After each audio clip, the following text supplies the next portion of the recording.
Dos conceptos. La ciencia, la neurociencia por lo menos, no puede medir la complejidad de la inteligencia humana en toda su magnitud. Podemos medir bastante bien un aspecto de la inteligencia humana, que es el coeficiente intelectual, pero para nada representa la complejidad de la inteligencia humana. Es más, el coeficiente intelectual predice éxito en algunas tareas de la vida que requieren coeficiente intelectual. Si uno va a ser físico, hay más posibilidad de que sea buen físico si tiene un alto coeficiente intelectual. Pero si uno quiere ser líder, por ejemplo, el coeficiente intelectual no predice liderazgo. El liderazgo, por ejemplo, requiere otros tipos de inteligencia, que es inteligencia social, emocional, que la ciencia no puede medir con detalle. En síntesis, la ciencia no puede medir, o la neurociencia no puede medir la complejidad de nuestra inteligencia. Tiene varios matices que tampoco lo pueden hacer los programas de computación.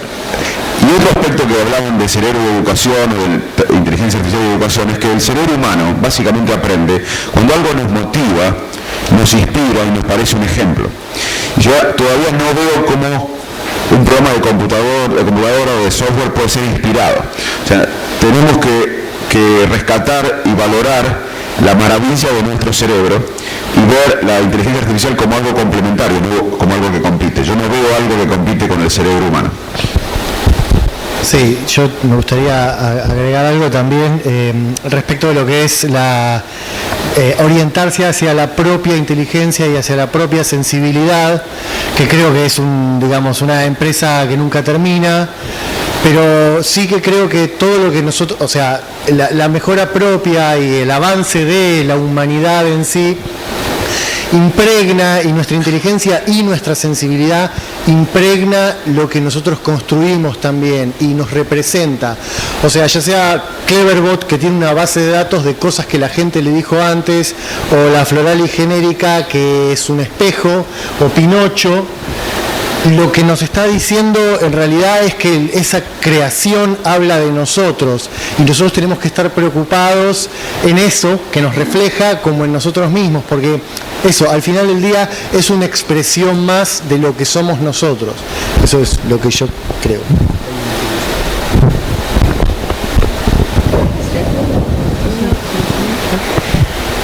Bueno, yo pienso que la educación no termina nunca, es un proceso completamente dinámico. Creo que todas las herramientas son buenas para mejorar. El proceso es un proceso doble, el proceso de educación es de enseñanza y es de aprendizaje. Y no se puede tampoco enseñar ni proponer, sino es como un peregrino en el desierto. Tiene que haber alguien que elija al maestro, alguien que quiera realmente aprender y ser educado.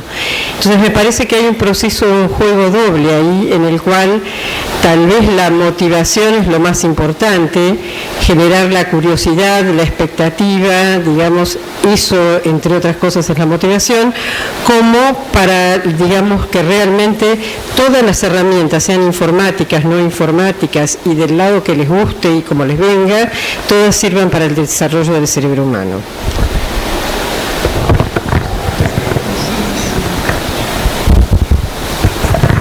Y una pregunta para el doctor Madames. Hay un límite, usted lo delimitó bien, hasta dónde llega la inteligencia artificial y la diferencia con el humano. Entonces usted habló de creatividad, de emociones. ¿De dónde lo saca el humano ese tipo de atributos? Bueno, no lo tiene la máquina, digamos. La pregunta también la podemos reformular, que me parece importante y le agradezco, es ¿por qué tenemos un cerebro humano? ¿Por qué nuestro cerebro crea la Academia Nacional de Medicina? ¿Por qué todo lo que vemos acá fue creado por el cerebro humano? ¿Por qué vivimos en sociedad? ¿Por qué vivimos en Buenos Aires? Creamos esta comunidad de gente interesada en la inteligencia artificial y la ética. Sí. El 98.5% de nuestros genes son similares a algunas especies de primates, que no generan la Academia de Medicina, que no estudian inteligencia artificial, que no se visten como nosotros. Y además, para complejizar la pregunta, darle más fuerza a la pregunta, muchos de los circuitos cerebrales los compartimos con otras especies. Los circuitos cerebrales del miedo, de memorias, del olfato, de la agresión, lo tienen otras especies. Entonces la pregunta es, ¿por qué somos humanos? ¿Por qué tenemos un cerebro humano que puede hablar, que puede leer, que puede escribir, que puede hacer esto, todo lo que vemos, si somos bastante similares con algunas especies de primates en la composición genética e incluso en circuitos cerebrales? Bueno, para eso hay que entender miles y miles y miles y miles de años de evolución, donde hubo saltos evolutivos. Cada salto evolutivo implicó miles de años. Por ejemplo, un salto evolutivo fue ser bípedos. Nosotros como especie no siempre fuimos bípedos. La bipedestación fue importante porque generó gestualidad e incluso movimiento de oposición o manipulación de objetos. La gestualidad dio lugar a otro salto evolutivo que sucedió en miles de años, que fue la adquisición del lenguaje. Nuestra especie no siempre habló. Otro salto evolutivo fue la capacidad de vivir en grupos complejos que adquirimos en miles de años. Luego la capacidad de engañar al otro, es otro salto evolutivo. La lectoescritura, otro salto evolutivo. Nosotros tenemos la capacidad, nuestro cerebro tiene la capacidad de leer y escribir hace 5.000 años. Eso evolutivamente es nada. Yo podría decir que en la mayor parte de nuestra historia nosotros tenemos la capacidad de leer y escribir. Entonces, en todos estos miles de años se genera emoción, la empatía es necesaria para vivir en grupo. La música se piensa que surge para movernos juntos. O sea, lo que usted pregunta es cómo surge la emoción, la empatía en el ser humano. Bueno, para eso hay que entender una evolución de miles y miles y miles de años. Por eso en una parte de mi charla dije, el cerebro humano es producto de miles y miles y miles de años. La computadora de inteligencia artificial es producto de hace unas décadas y del cerebro humano. ¿Puedo agregar algo? Esas afirmaciones son netamente naturistas, evolución, etcétera. ¿Cuán confortables se sienten los filósofos con ese tipo de interpretación? ¿Hay fluidez entre los pensamientos o con ese planteo netamente naturista alcanza para explicar? ¿Ellos están confortables o no? Bueno, yo no soy filósofo, así que no. Yo lo que creo que la neurociencia cognitiva, que es mi especialidad, que es entender las funciones mentales humanas, es interdisciplinaria. O sea, hay filósofos haciendo neurociencia, hay físicos haciendo neurociencia, hay neurólogos, hay psicólogos, hay matemáticos. No, la neurociencia cognitiva no está restringida a una especialidad, es multidisciplinaria y tampoco está restringida a un nivel. Nosotros estudiamos, por ejemplo, que el contacto personal libera neurotransmisores de la confianza, oxitocina, y podemos medir la oxitocina o la dopamina, pero también estudiamos cómo un contexto influye en la decisión. O sea, la neurociencia cognitiva, que es el estudio científico de la mente, con sus limitaciones, pero también con sus avances, es multidisciplinaria, no está ligada a una profesión, a una especialidad. Un filósofo puede ser neurocientífico hoy. Sí, obviamente, al revés también.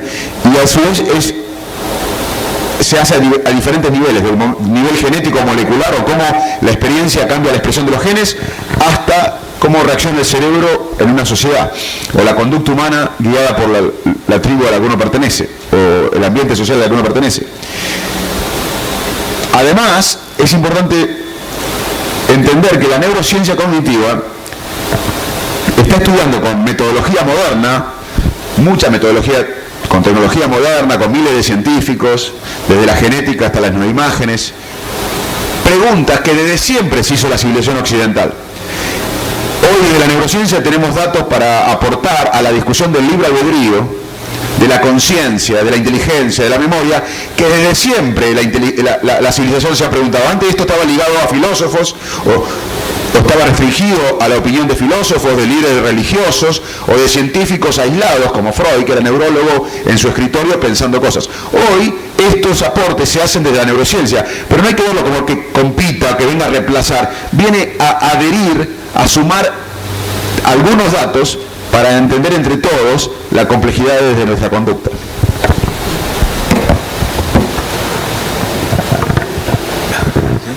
Sí, buenos días. Agradezco que me den un segundito para hacer una pregunta y agradezco todo lo que nos ha transmitido la mesa. El tema que quisiera plantear para volver un poco a la utilidad en la medicina de todo esto y en la formación de los médicos. Si vemos a Lao Tse, el Tao Te Ching dice, si quieres quitarle algo a alguien, primero has de darle lo bastante.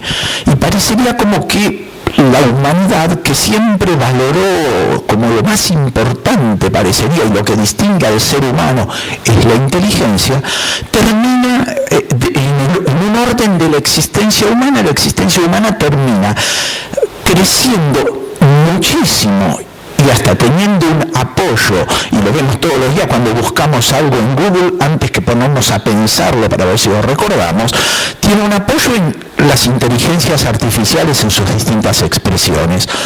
La medicina también.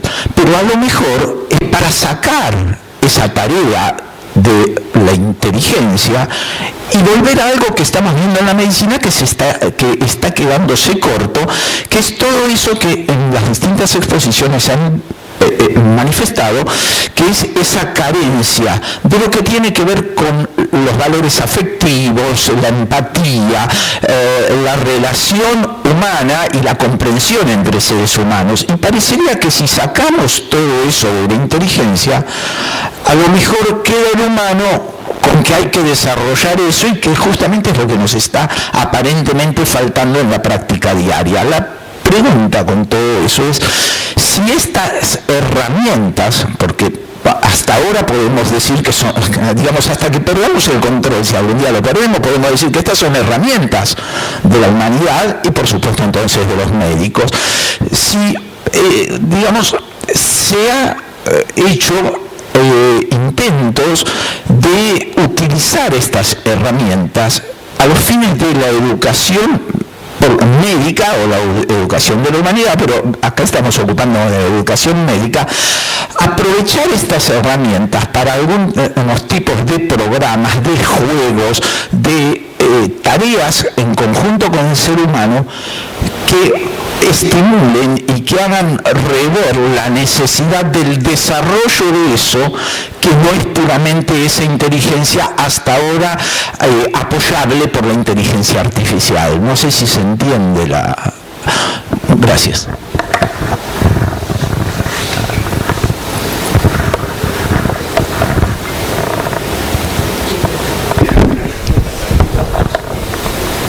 Bueno, a ver. Respuestas nunca vamos a poder tener concretas. Experiencias, a ver si entendí de todo lo que dijiste, cómo podrían apoyar. Hay sistemas de inteligencia artificial que se utilizan para la enseñanza y para el aprendizaje médico. Esa es básicamente la pregunta, para saber si entendí eso. En los aspectos emocionales que hacen al... Exacto. Ah, bueno. No, en los aspectos, digamos, de e-learning está lleno por todos lados, porque es algo que ha venido creciendo y desarrolla mucho. Se pueden utilizar y se pueden desarrollar todos los aspectos. Yo creo que todos los aspectos del ser humano pueden ser desarrollados utilizando todas las herramientas posibles, inclusive estas. Creo que no hay que desechar ninguna, todas las herramientas posibles, de acuerdo a cada generación, de acuerdo a las experiencias previas, de acuerdo a las necesidades del sujeto que tenga que participar. Algunas herramientas le servirán más que otras. Creo que no hay que desechar ninguna, creo que ninguna es mala ni buena. Creo que todas dependen del modo en que son utilizadas. Es como la fisión nuclear y es como tantas otras cosas. Todo depende del modo como se utilicen y del sujeto receptor, por supuesto, de los sujetos participantes. No sé si alguien quiere agregar algo más. No sé si mucho más te vamos a poder contestar. Si hay experiencias realizadas o intentos de experiencias realizadas en ese aspecto, en la colaboración de todos estos sistemas, en la colaboración con la población y el desarrollo en estos aspectos, que no son solo la suma de datos. Sí, a mí me gustaría decir algo que me parece una pregunta muy interesante. Hay un autor que es un colega de la facultad, que es Francisco Ferrer, que hace una tesis de doctorado donde él expone que él pone como la web, como un ejemplo de solidaridad, ¿no? Un poco basado en algunas ideas, o por lo menos en alguna lectura de Marx, donde Marx sostiene que si el mundo tuviera recursos ilimitados, los seres humanos, en lugar de ser seres egoístas, seríamos muchísimo más solidarios. Y en la red un poco se da esta situación donde la información está al alcance de todo el mundo. Entonces, y él lo que encuentra en esa tesis, en su investigación, es que cuando uno se mete en la web, ahí, digamos, como los recursos son ilimitados y todos tendríamos un ilimitado acceso a los recursos, por lo tanto, hay un espíritu mucho más colaboracionista y solidario que lo que se vive afuera, donde en el mundo, digamos, físico, material, donde los recursos son mucho más limitados. Bueno, son distintas lecturas, es decir, uno lo que ve es un mundo digital, ¿no? Aparentemente muy solidario, ¿no es cierto?, donde todos colaboramos y gracias a la colaboración de todos se van estableciendo, podríamos llamar ciertas inteligencias artificiales en la medida en que uno busca información y esta información está aportada por miles y miles de usuarios, y el mundo de lo material y de lo físico, donde las desigualdades sociales, económicas, educativas, políticas, etcétera, son cada vez mayores. Entonces, ahí hay un salto donde, yendo a su pregunta inicial, que me parece sumamente interesante, ¿qué pasaría con los seres humanos si tuviéramos más tiempo, por ejemplo, más energía disponible, en la medida en que, bueno, hay cierta información o ciertas energías que están puestas y que son proveídas por mecanismos de inteligencias artificiales?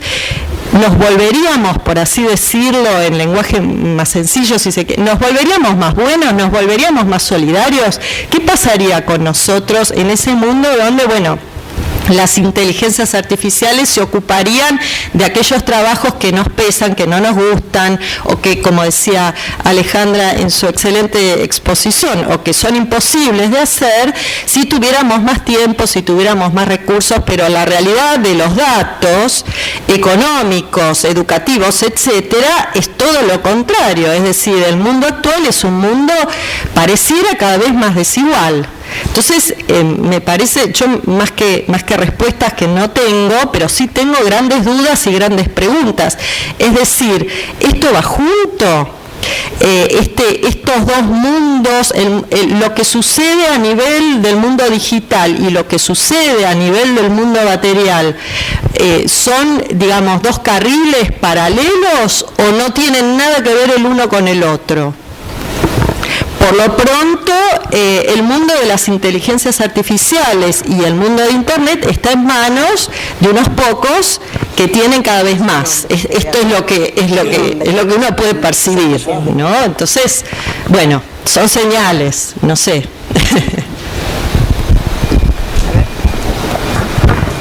Me han pedido que me... Dos preguntas más porque se nos acaba el tiempo. ¿Okay? Me han pedido que me presente, soy Martín Pampliega, médico.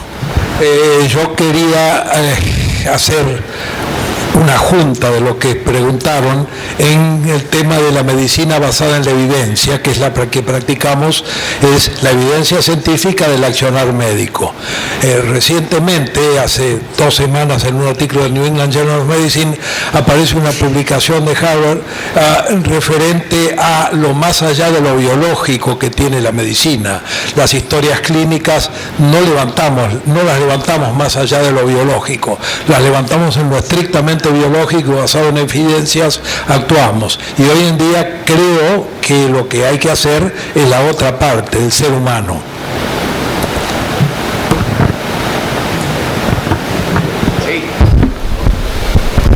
Coincido plenamente, y si uno me pregunta ¿cómo definirías el cerebro, el órgano más complejo del universo?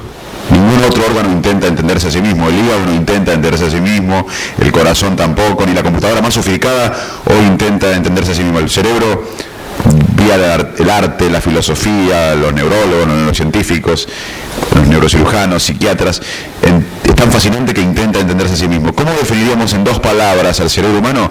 Es un órgano social. Nosotros, para entender el cerebro humano, necesitamos al otro, necesitamos estar en contacto con otro ser humano.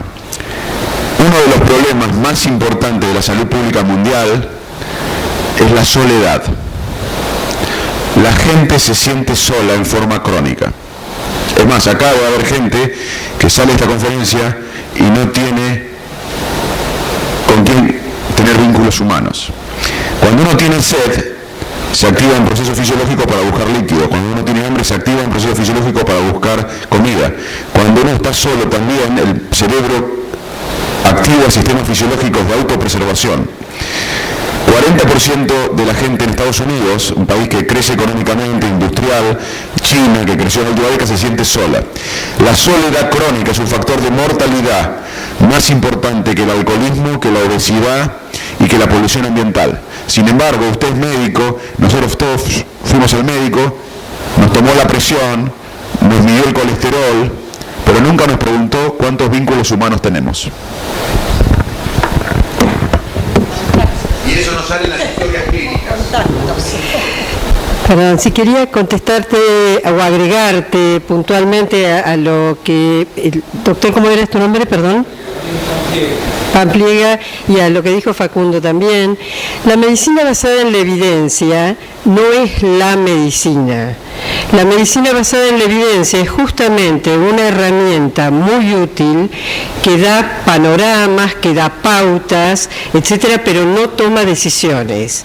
De hecho, los consensos médicos dan recomendaciones, pero no dan indicaciones médicas que son siempre personalizadas.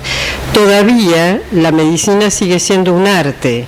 Por eso es que valoramos otras cuestiones donde el consenso, la medicina basada en la evidencia, para los que no son médicos, son guías, consensos, opiniones de expertos, ayudan y colaboran dando pautas generales que uno debe adaptar a cada paciente o a cada persona en forma individual. Eso, digamos, como hecho práctico en lo inmediato. Y después iba a decir otra cosa más, pero me quedé con las medicinas basadas en evidencia, fue mucho. Pero muy buena observación, doctor. Yo creo que en la práctica médica tenemos que volver a lo humano. Somos seres sociales y muchas veces en la historia clínica no registramos elementos fundamentales de la salud y el bienestar de las personas. Por ejemplo, la conexión humana, el vínculo humano. Sí. Tenemos 2 preguntas más. Juan Carlos Lischinski. Es apasionante poder tener un ámbito y participar en un ámbito de pensamiento. Yo soy médico psiquiatra y fundamentalmente docente. Entonces en mis historias hago registros de lo biológico, pero no solo de lo biológico. Los vínculos, las relaciones, los afectos, la historia, la persona que se presenta. De allí, cuando se plantea la naturaleza, el tema de la naturaleza, nuestra naturaleza como seres humanos es muy compleja y no hay que caer en los reduccionismos biológicos, psicológicos, sociológicos, que hay una fuerte tendencia, sino tratar de abordar la complejidad biopsico-sociocultural, axiológica, espiritual de seres humanos no aislados, sino en relación con los otros y el medio. Si vamos desarrollando una educación médica, incluso no centrada en la enfermedad, sino fundamentalmente en la salud, no solo tendríamos pacientes, tendríamos muchos consultantes, que es lo que tenemos. Tenemos que cambiar el lenguaje. El lenguaje muchas veces ayuda, y los datos duros a mí me recuerdan los datos del INDEC. Por favor. Entonces, pensar, desarrollar, ver el lenguaje, la polisemia, seguir aprendiendo siempre. Muchas gracias a todos. Me acordé de lo que él quería decir. Me había perdido en la medicina basada en la evidencia. Bueno, no, les cuento. El otro día escuché al humorista filósofo Rolo Villade en el auto mientras iba a casa y dijo algo que vino a colación de lo que se habló acá, de la soledad como enfermedad, y que me pareció realmente interesante. Dice, tengo un amigo que puso a la mamá en el geriátrico. y lleva a la nena al jardín maternal. Y después, bueno, ¿qué hizo? Fue a la veterinaria y se compró un perro porque se sentía solo. Horacio Navarro Pisurno, médico y lego en esta materia. En uno de los bestsellers de Facundo Manes, después de explicarnos extraordinariamente mecanismos físico-químicos, antes de terminar, hace una pregunta. Entonces, ¿tenemos libre albedrío? Y en el renglón siguiente contesta sí. Entonces, como leo, me queda una gran pregunta, que es la de muchos y muy veterana, si el cerebro humano es lo primero o lo último, o es el instrumento de algo intangible que también existe.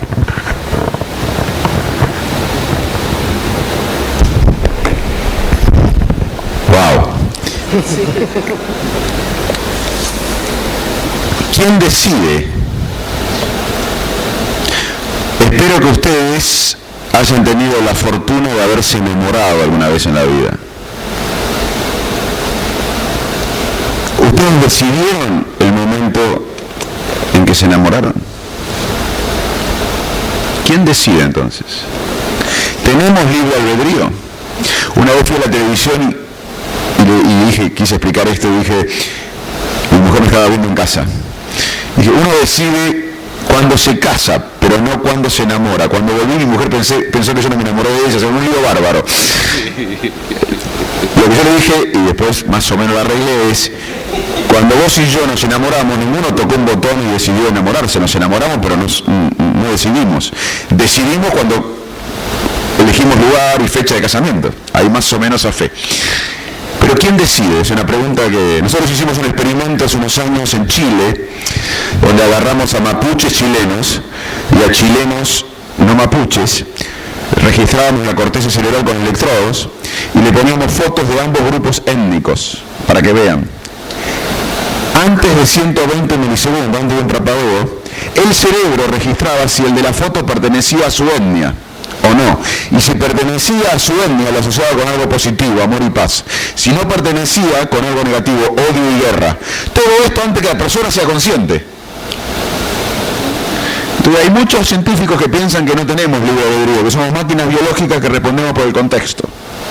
Muchos piensan que somos máquinas totalmente racionales, que somos seres racionales, y muchos pensamos que a veces no tenemos libre albedrío, pero a veces tenemos libre albedrío. Yo decidí venir acá a dar esta charla.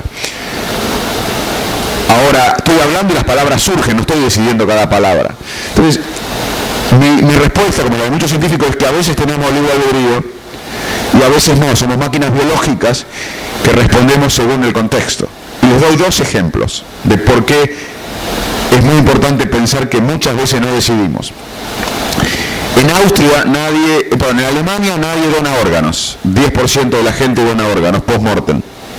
En Austria todo el mundo dona órganos. Son países muy similares a Alemania y en Austria. Donar órganos post-mortem es una decisión importante. ¿Por qué los alemanes no donan 10%, 12% y los austríacos todo el mundo dona órganos? Uno podría suponer que es una decisión consciente. No. Cuando en Alemania sacan el carnet de conductor, hay un formulario con una frase que dice, si usted marca con una cruz acá, dona los órganos. Nadie marca, nadie dona. En Austria, cuando uno saca el carnet de conductor, hay un formulario que dice, si usted marca con una cruz acá, no dona los órganos. Todo el mundo hace lo mismo que en Alemania, nadie marca, pero todos donan, porque cambió la pregunta. O sea, nadie decidió donar órganos, porque el contexto cambió. En el aeropuerto, otro ejemplo, en el aeropuerto de Ámsterdam había un problema para los que administraban el aeropuerto, que el baño de los varones estaba permanentemente orinado del piso. Claro, porque se vende cerveza en el aeropuerto, es muy grande, los alemanes, belgas, holandeses borrachos entraban y orinaban afuera del migitorio. Tenían un problema concreto, que aumentaba las infecciones, era un asco todo el piso mojado, y gastaba, como es muy grande, en muchos baños, gastaban permanentemente personal que limpiaba los baños. Si hubiesen puesto un cartel afuera para que, por favor, orinar adentro, ¿ustedes piensan que hubiese cambiado algo? No. ¿Sabe qué hicieron? Entendieron que el contexto influye en la decisión, a veces sin ser conscientes. Dibujaron una mosca en el medio del mejitorio. Entonces entraban los borrachos, apuntaban a la mosca y evitaban que la orina caiga. O sea, Muchas veces el contexto decide por nosotros, muchas veces no tenemos libre albedrío, muchas veces tenemos libre albedrío. Todo esto le conté a mi mujer para que no se divorcie después de la...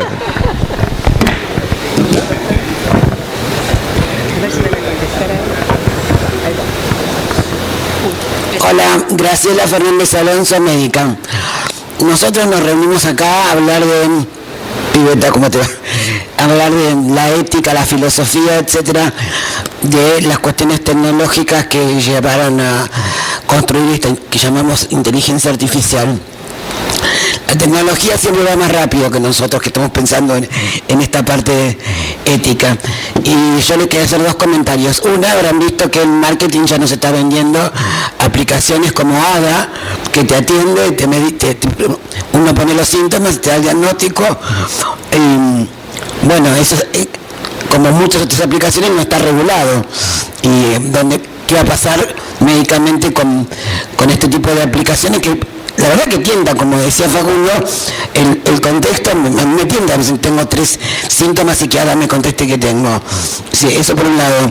Y por otro lado, a la luz del experimento AlphaGo, que fue terminó en 2015, yo creo que va más rápido esto de que la inteligencia artificial va a pensar sola, porque fue la primera vez que una computadora pensó una jugada de Go jamás pensada por un humano y que no tenía que ver con los algoritmos con los que había sido alimentada, con lo cual me parece que esto viene un poquito más rápido.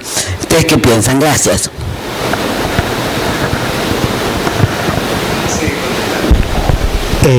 Sí, respecto de lo último, AlphaGo y ahora el nuevo AlphaZero también, que es campeona de ajedrez con solamente 24 horas de entrenamiento, desatendido.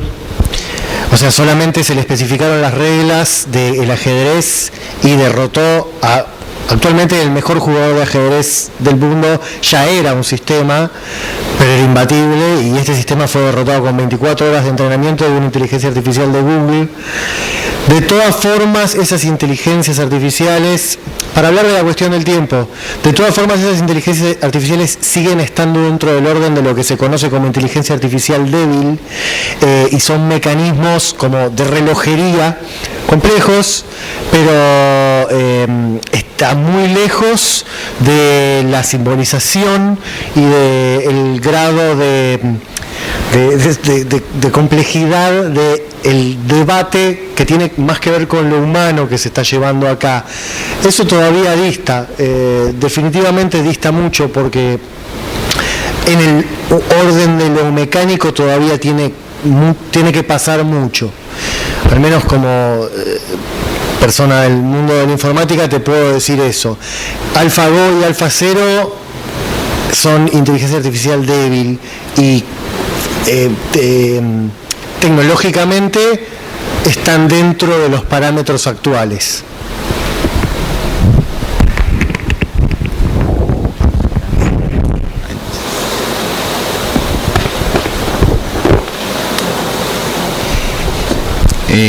Como un comentario a esa pregunta, nada más quería agregar una pequeña acotación.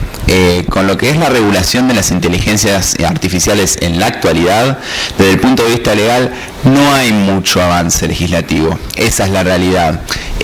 Hace muy poquito, el año pasado, la Unión Europea dictó unas recomendaciones, no recuerdo exactamente el número, pero básicamente en la cual reconocen la existencia de las inteligencias artificiales, reconocen la importancia que éstas tienen en la sociedad, pero básicamente no hacen más que emitir un breve juicio de valor sobre qué es y qué podrían llegar a pasar.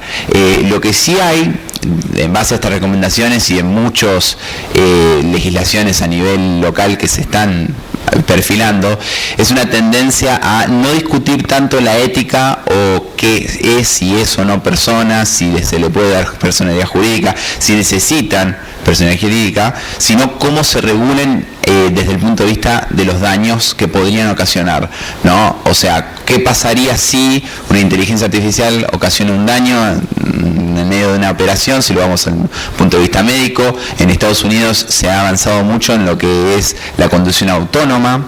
¿Qué pasaría si una inteligencia artificial falla quién responde, pero siempre hablamos de o personas jurídicas, que son los dueños de las inteligencias artificiales. Recordemos que actualmente son objetos, pertenecen al patrimonio de una persona, no tienen una capacidad autónoma real, y como decía Mauro, sí, no tienen un avance real, o sea, no son capaces de pensar por sí mismos, por lo tanto no tienen una voluntad, y todo depende de las otras personas. ¿Va atrasado la legislación? Sí.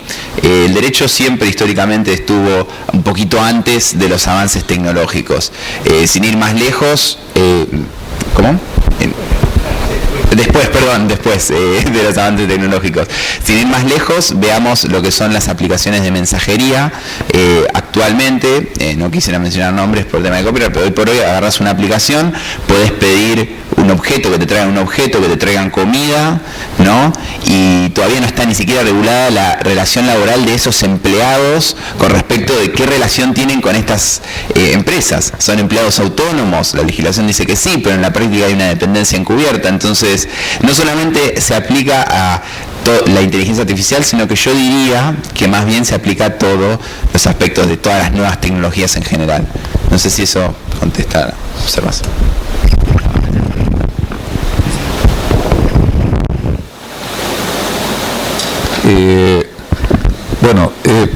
Iba a decir otra cosa, pero después de tu excelente intervención, Bruno, quiero aclarar que lo que Bruno llama derecho en realidad se está refiriendo al ordenamiento normativo. Derecho es un fenómeno muchísimo más amplio y lo que llega tarde normalmente es el ordenamiento normativo, no el derecho. El derecho es paralelo al fenómeno normalmente. De hecho, el derecho normalmente está en la generación de los fenómenos. Si no hubiera habido lo jurídico, no hubieran habido estas tecnologías. Pero lo que quería decir es otra cosa, que estas reuniones, que felicito realmente a Jorge por haber traído este tema, estas reuniones tienen en realidad una función encubierta, son un engaño. Porque es cierto que hablamos sobre la problemática bioética de la inteligencia artificial, pero en realidad no. En realidad lo que estuvimos hablando fundamentalmente es sobre nosotros, sobre los seres humanos, y sobre la enorme cuestión de qué es la humanidad, que hablábamos antes con el doctor Manes, qué es la humanidad, qué límites tiene, y la gran utilidad que creo nos brinda la cuestión de la inteligencia artificial, como otros aspectos que a veces se vinculan con la ficción, como los extraterrestres de Herbert Wells, en La Guerra de los Mundos, etc., es que nos brindan parámetros comparativos. Nosotros estamos tan solos, si se quiere, en el universo, por nuestras características rarísimas de compartir tanto con los otros primates y ser tan distintos, que necesitamos elementos comparativos. Y la inteligencia artificial nos abre a esta reflexión comparativa que nos permite reunirnos a pensar qué es lo que nos hace ser lo que somos. Creo que eso es lo fundamental de estas reuniones. Gracias, Jorge. Hay una presentación cortita. Yo creo que, como siempre, yo pensaba cerrar con lo que yo uso habitualmente, que es la inconclusión, porque en realidad nos hemos dedicado una mañana a pensar. Nos encontramos con muchas sorpresas, fueron muy agradables. Cada vez que una reunión de esta cierra como hoy, repleta de cosas, a mí me satisface pensar que el Consejo tuvo la habilidad de invitar a quien tenía que invitar, porque en realidad los temas no los fijó el Consejo, los fijaron los disertantes. Por lo tanto, si fueron muy buenos temas, fueron ellos los que lo hicieron así. Y si ustedes lo analizan, hubo distintas visiones de la inteligencia artificial, pero lo que prima es la conciencia humana, qué es lo que le hace a la conciencia humana, qué es lo que altera la conciencia humana, y la sensación de que la inteligencia artificial no es un producto que nace solo, no es producto de la evolución de algo natural, fue creado por el mismo hombre que tiene la capacidad de hacer cosas buenas y cosas malas con los mismos instrumentos. Porque los instrumentos, el martillo, el ejemplo del martillo, sirve para clavar clavos, sirve para defenderse de las bestias y sirve para matar, pero es martillo igual. No es malo el martillo, no es mala la inteligencia artificial, pero esa inteligencia artificial mal empleada puede ser muy dañosa y bien empleada puede dar todos los frutos que estamos viendo. Las fake news y la intromisión en la vida privada sí que tiene que ver con la inteligencia artificial. Nos puede ver en calzones, nos puede ver cuántos están hoy tapando la cámara de sus máquinas por temor a que lo estén mirando. ¿Alguien mirará eso? Yo no tapo nada porque no tengo nada que ocultar en mi casa. Sin embargo, yo no le invitaría a ese señor que puede estar mirándome a través de una... No me importa cómo se llame. No lo invitaría, no estás invitado, andate. Pero de todas maneras puede estar. Pero depende de nosotros y a través de los legisladores, las normas que pongamos de manejo para saber cuánto es lo que hay que prohibir porque excede la capacidad de intimidad y cuánto no hay que prohibir para permitir una libertad que dé las opciones que decía Andrea de una gran comunidad que comparte todo. Yo cerraba, no sé si se va a aprender, tal vez no valga la pena. Terminator termina después de esa fusión de la máquina con máquinas y producto final de la máquina, cuando se entrega, se inmola en el hierro candente para no poder lastimar más. Y está la mano haciendo así que se hunde en la lava. Creo que es una buena imagen de lo que si el hombre insiste puede conseguir en la fusión.